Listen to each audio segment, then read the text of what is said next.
मुनिवर, इस युग में एक और मेरा परम भक्त हनुमान है जो संपूर्ण समर्पण की मूर्ति है, और दूसरी ओर पौंड्रक नगरी का राजा है जो समर्पण की जगह घमंड और अहंकार का मारा है। वो अपने आप को वासुदेव कहता है। उसने शंख, पद्म, गदा और सुदर्शन चक्र भी ग्रहण कर रखा है। पौंड्रक स्वयं को सच्चा वासुदेव और मुझे झूठा वासुदेव कहता है। पौंड्रक नगरी का दृश्य।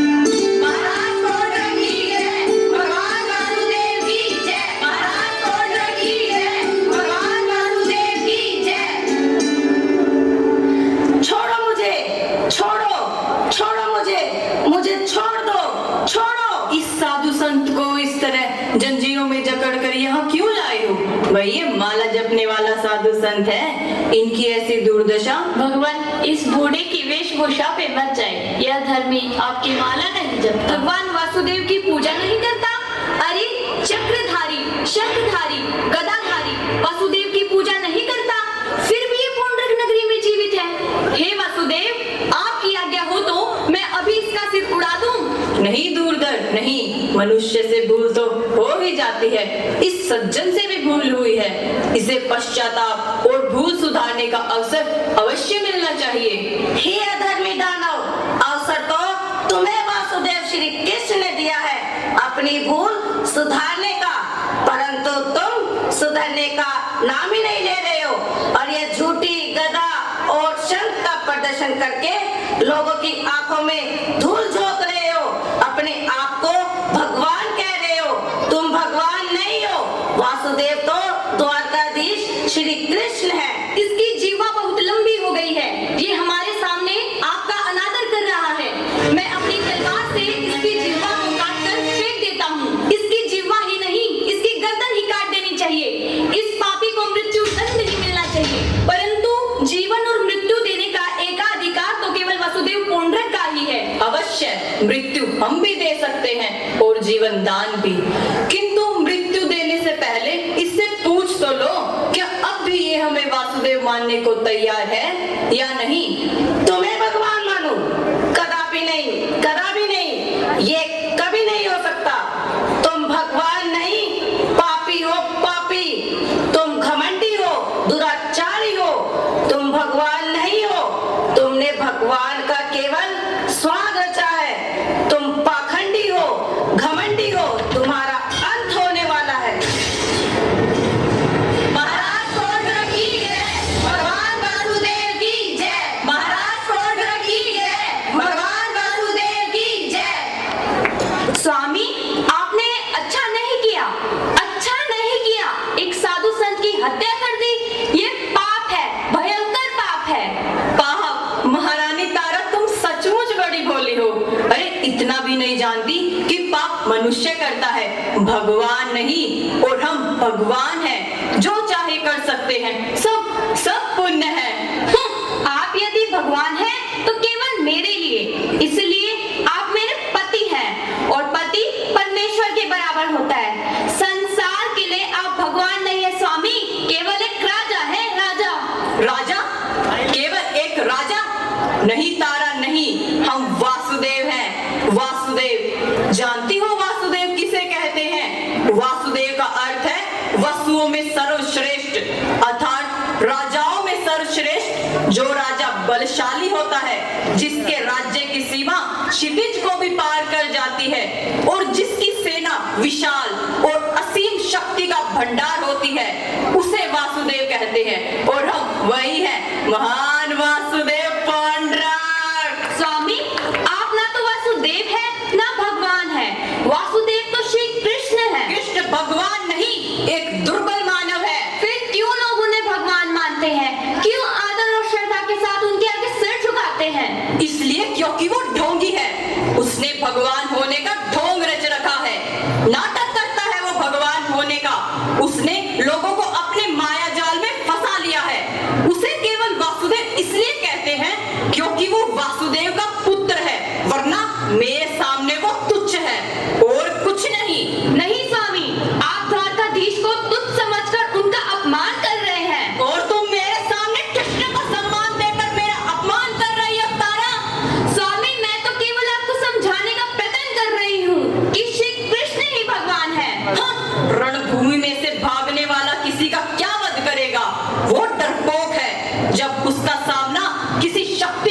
से होता है तो वह अपनी जान बचाकर भाग खड़ा होता है। तुम भूल रही हो तारा, परंतु इस इतिहास को मैं जानता हूँ कि मगध के राजा की शक्ति प्रदर्शन से भयभीत होकर कृष्ण रणभूमि छोड़कर भाग गया था, इसलिए उसे रणछोड़ और भगोड़ा कहते हैं। वो भगोड़ा है, भगोड़ा। सुन लिया तुमने? हाँ सुन लिया, पर आप चिल्ला क्यों रहे हो? तुम मान क्यों नहीं रही हो? मुझे क्रोधित कर रही हो। मुझे जो भगवान नहीं समझता उस पर मुझे क्रोध आता है।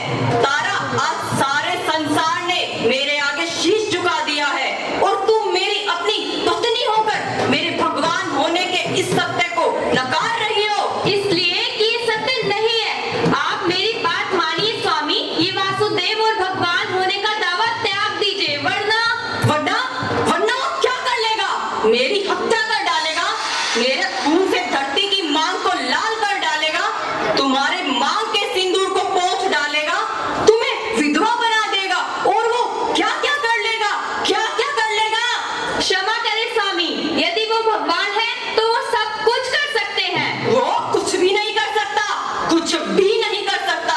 मैं तुम्हारा ये भ्रम तोड़ दूंगा कि वो सब कुछ कर सकता है। एक दिन उसी के राज्य में घुसकर उसी का वध कर दूंगा। उसका वध करना होगा, क्योंकि स्वामी बस तारा, तुम्हारे मुंह से मैं अपने शत्रु की प्रशंसा और नहीं सुन सकता।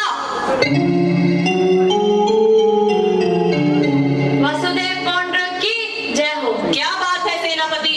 युद्ध में जो कन्याएं युद्ध भूमि में हाथ लगी हैं, उनमें से कुछ सुंदर कन्याएं आपकी सेवा में लाई गई है, आज्ञा दे तो पेश की जाए। अवश्य, शुभ कार्य है, वो भी पूछ पूछ कर अति शीघ्र पेश की जाए। जो आज्ञा महाराज।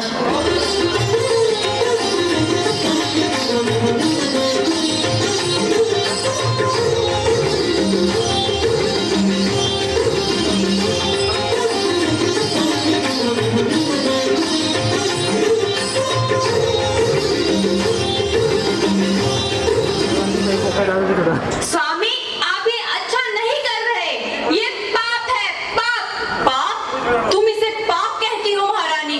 और जब वो ग्वाला सुंदरियों के साथ नृत्य करता है, खेलता है, तो तब तुम उसे रास का नाम देती हो। अरे जब वो रास खेल सकता है तो हम भी खेल सकते हैं ना? हाँ? परंतु स्वामी, एक पुरुष के साथ केवल एक ही स्त्री अच्छी लगती है, जो कि उसकी अर्धांगिनी होती है। नहीं महारानी, नहीं। ये स्त्री हमारा पौरुष है, हमारा बल है, हमारी विजय का प्रमाण है। इसमें पाप कहाँ है? ये तो हमारा पुरुषार्थ है, पुरुषार्थ।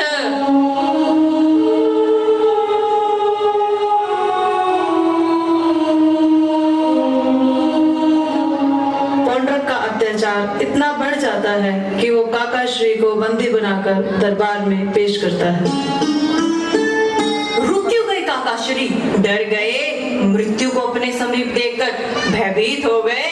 हाँ, आइए आइए सिपाहियों, इन्हें सामने खड़ा कर दो। मृत्यु का भय मुझे नहीं है पौंड्रक, मैं डरपोक नहीं हूँ। तुम अपने सैनिकों के धनुष से चले बाणों से मुझे डराना चाहते हो? मूर्ख हो तुम पौंड्रक, मूर्ख हो। वीरमणि, देखा, मेरी जीभ से निकला हुआ एक ही बाण कैसे सीधे निशाने पर लगा और कांपते रह गए तुम। वीरमणि, तुम्हारी जीभ नाक से भी अधिक विषैली हो गई है।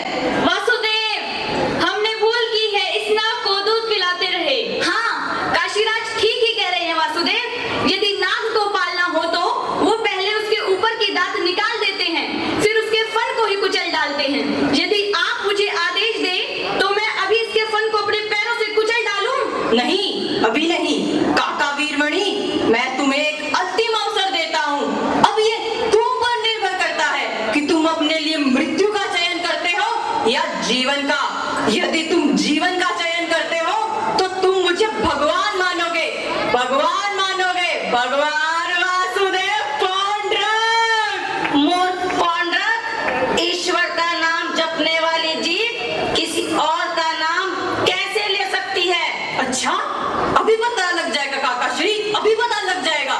धनुषधारियों, मैं 3 बार कहूंगा, यदि तुम नहीं माने तो ये बाण सीधा तुम्हारी छाती में छेद कर देंगे, तुम्हारी छाती में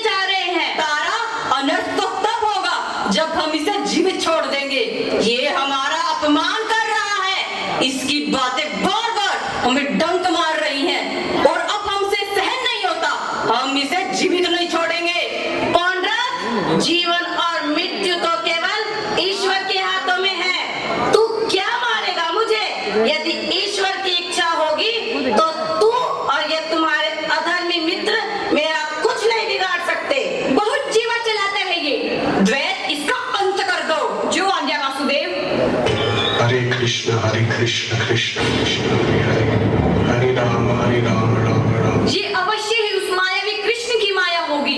उस ग्वाले कृष्ण की माया मैं इसी क्षण नष्ट कर देता हूँ। देख लिया आपने, आपकी तलवार ने तो वार किया था काकाश्री पर, परंतु खून तो बह गया आपके मित्र का।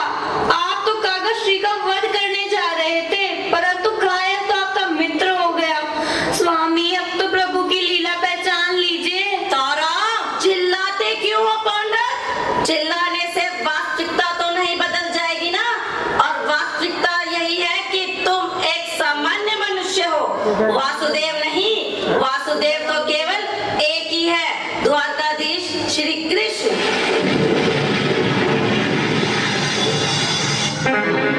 देख लिया पौंड्रक, वासुदेव श्री कृष्ण ने तुम्हें संकेत दिया।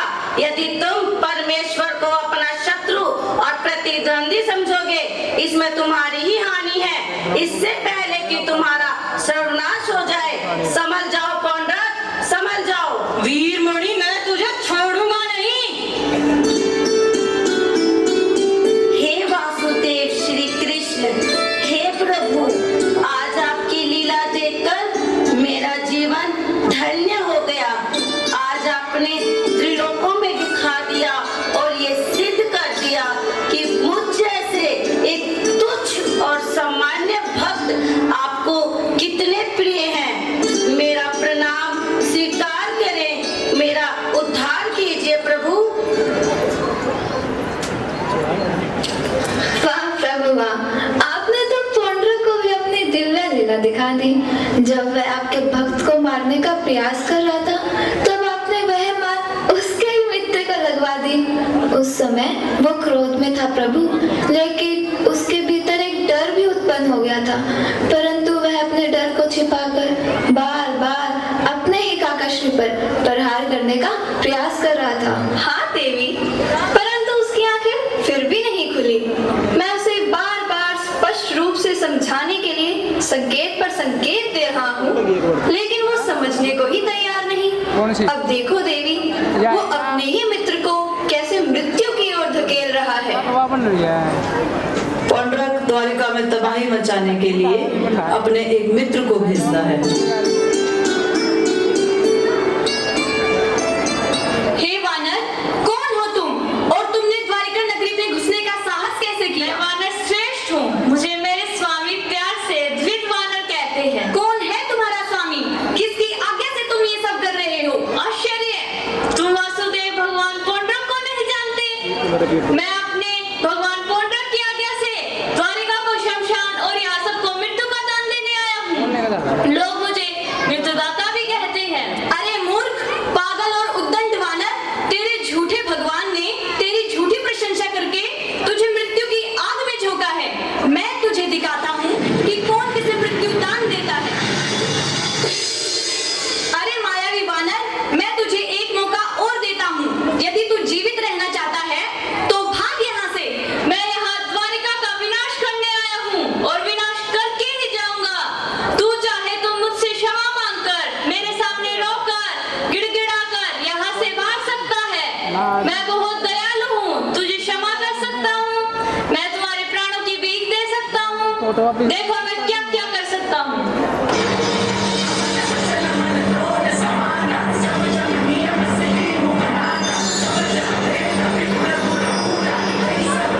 सैनिकों, इसकी लाश को पौंड्रक नगरी में फेंक दो। जो आ गया। रुक्मिणी और कृष्ण का संवाद। प्रभु अपने आप को वासुदेव का मित्र कहने वाले इस वानर की बलराम धाम ने क्या दशा कर दी है। यदि पौंड्रक ज्ञानी होगा तो वो आपका अनादर फिर नहीं करेगा। ऐसा कभी नहीं होगा देवी। पौंड्रक सदा सदा मेरा अनादर करता रहेगा, मेरा अपमान करता रहेगा, स्वयं को वासुदेव समझता रहेगा।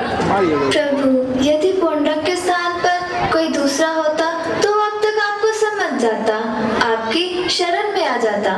देवी, पौंड्रक मेरी ही शरण में आया है। पौंड्रक आपकी शरण में? हाँ देवी, परंतु आपसे प्रतिशोध की भावना पौंड्रक के मन में ज्वालामुखी के रूप में दहक रही है, फिर वो आपकी शरण में कैसे?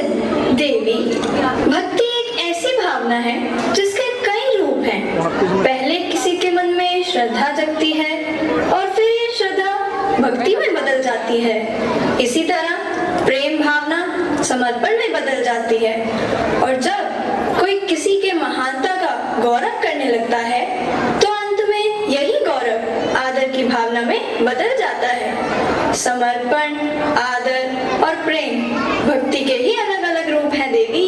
पौंड्रक और आपकी भक्ति, ये आप क्या कह रहे हैं स्वामी? हाँ देवी, अनजाने में पौंड्रक मेरी ही भक्ति करता है। परंतु वो तो आपका विरोध करता है और स्वयं को वासुदेव भगवान कहने की दृष्टा करता है। मेरे अन्य भक्तों जैसे पौंड्रक भी मेरा आदर करता है। उसके मन में भी समर्पण की भावना है। वो मेरी भक्ति में इतना एक रूप हो गया है कि वो स्वयं को कृष्ण समझने लगा है। देवी, अनजाने में वो मेरी ही भक्ति कर रहा है और जानबूझकर मेरा विरोध कर रहा है। वाह प्रभु वाह, पौंड्रक के बारे में इस तरह सोचना आपके विशाल और उदार हृदय का प्रमाण है। देवी, मनुष्य की रचना मैंने ही की है। मैंने ही मनुष्य को बुद्धि प्रदान की है। फिर भी ये मनुष्य अपने विधाता को ही चुनौती देने लगता है। वही मनुष्य अपने आप को बड़ा समझने लगता है, अपनी बुद्धि का दुरुपयोग करता है। सर्वश्रेष्ठ बनने की लालसा में अस्त्रों को, महाअस्त्रों को प्राप्त करने का उसका लालच बढ़ने लगता है। परंतु वो ये बात भूल जाता है कि इन अस्त्रों और महाअस्त्रों के कारण महाविनाश हो सकता है। देवी, आज के सत्ता की ये लालसा कलयुग में भी दिखाई देगी। हर कोई बल द्वारा सत्ता और सत्ता द्वारा बल प्राप्त करने का प्रयास करेगा। हर कोई अस्त्र शस्त्र संपन्न होने का प्रयास करेगा। सत्ता की होड़ लगेगी और शुरू होगी प्राण घातक सत्ता स्पर्धा, जिसके कारण होगा महाभयंकर युद्ध और युद्ध का परिणाम होगा महाभयंकर विनाश, महाभयंकर संहार। इसलिए मैं कह रहा था देवी कि युद्ध एक यज्ञ है और रणभूमि एक यज्ञ कुंड, जिसमें मानव को प्राण की आहुति देनी पड़ती है। पौंड्रक नगरी का दृश्य। हे यज्ञ देवता, हम वासुदेव भगवान पौंड्रक द्वारिका पर आक्रमण करके उस श्री कृष्ण का वध करने जा रहे हैं। कृष्ण मायावी है, उसे परास्त करने के लिए हमें अपने दिव्य शस्त्रों की आवश्यकता है। हे पौंड्रक, तुम्हारी इच्छा से मुझे लालच और असुरी प्रवृत्ति की गंध आ रही है। तुम साक्षात त्रिलोकी से युद्ध करना चाहते हो, उन्हें झूठा भगवान कह रहे हो। पौंड्रक, श्री कृष्ण ही सच्चे भगवान हैं, इसलिए तुम दिव्य अस्त्र प्राप्त करके विजय प्राप्त नहीं कर सकते और ना ही यश की प्राप्ति कर सकते हो। क्यों प्राप्त नहीं होगा? हमें अवश्य ही यश की प्राप्ति होगी। हम अवश्य ही विजयी होंगे। हे पौंड्रक, वासुदेव श्री कृष्ण के सामने तुम्हारी सारी शक्ति, सारे अस्त्र शस्त्र विफल हो जाएंगे।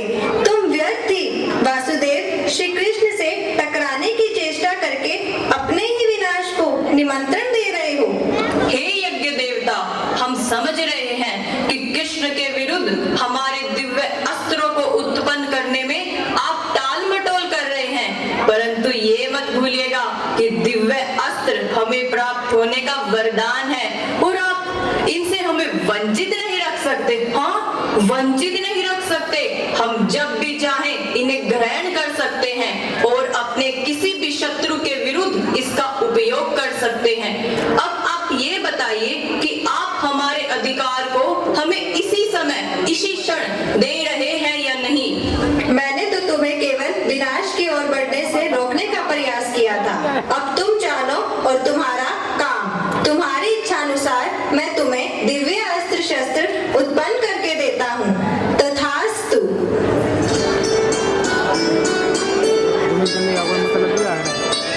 महाराज पौंड्रक की जय, भगवान वासुदेव की जय। महाराज पौंड्रक की जय, भगवान वासुदेव की जय।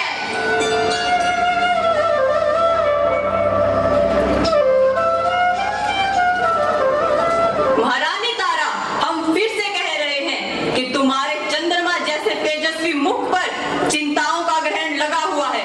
जैसे कि तुम हमें युद्ध भूमि पर नहीं, शमशान भूमि पर जाने के लिए भी हो। महारानी तारा, तुम किसी साधारण योद्धा की पत्नी नहीं हो, तुम स्वयं भगवान की धर्म पत्नी हो।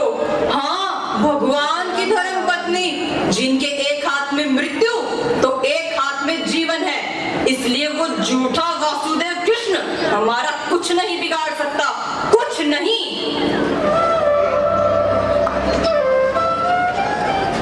रणभूमि का दृश्य।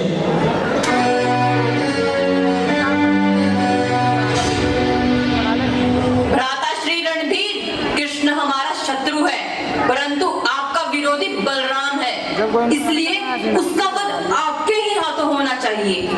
जी वासुदेव भगवान।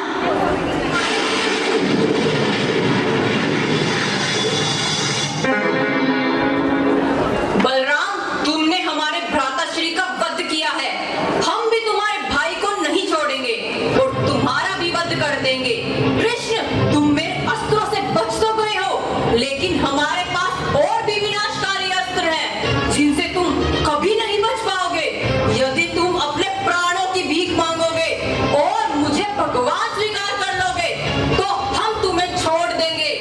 पौंड्रक, इस जीवन में तुम्हारे शब्दों के बाण, अस्त्र शस्त्र और सांसें सभी समाप्त हो चुके हैं, इसलिए अपना शरीर त्यागने के लिए तैयार हो जाओ। तो इस प्रकार हम देखते हैं कि पौंड्रक को मुक्ति प्राप्त हुई। भगवान श्री कृष्ण के हाथों मृत्यु होने पर हर व्यक्ति को मुक्ति प्राप्त होती है। इसका वर्णन हम श्रीमद् भागवतम में भी देख सकते हैं, स्कंद 3 अध्याय 23 और श्लोक संख्या 55, जिसमें श्री प्रभुपाद बताते हैं कि किस तरह से कंस और शिशुपाल को भी भगवान के हाथों मृत्यु प्राप्त हुई और उन्हें मुक्ति मिली। उन सब का परिणाम मुक्ति हुआ, चाहे वो भगवान को जानते हो या ना जानते हो, भगवान को मानते हो या ना मानते हो, लेकिन जो भगवान के हाथों मृत्यु प्राप्त करेगा, हर एक का परिणाम मुक्ति ही होगा।